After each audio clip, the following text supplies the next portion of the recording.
आजच्या कार्यक्रमाच्या अध्यक्ष आपल्या शाळेतले मुख्याध्यापक आणि इतर गुरुजनवर्ग आणि माझ्या मित्रमैत्रिणी, आज आपण या ठिकाणी गुरुपौर्णिमा हा कार्यक्रम साजरा करत आहोत. त्या ठिकाणी मी आज तुम्हाला 2-3 शब्द सांगणार आहे जे तुम्ही शांततेने ऐकून घ्यावे ही माझी नम्र. गुरु म्हणजे ज्ञानाचा भंडार, गुरु म्हणजे ज्ञानाचा भंडार, गुरु म्हणजे आई वडील. गुरु सरली जाता हातील सारे व्याप, गुरु सरली जाता हातील सारे व्याप. आपण दरवर्षी आषाढी शुद्ध पौर्णिमा गुरुपौर्णिमा साजरी करतो. या पौर्णिमेला व्यास पौर्णिमा असे म्हणतात.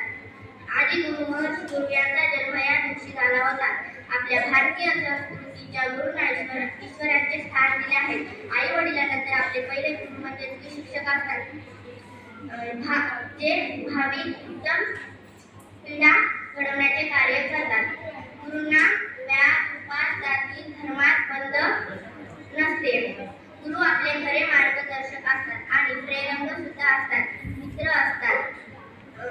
गुरूंचा महत्व शब्दात व्यक्त करता येणार नाही इतके मान आहे. मी जाता एवढेच म्हणेन की गुरुने दिला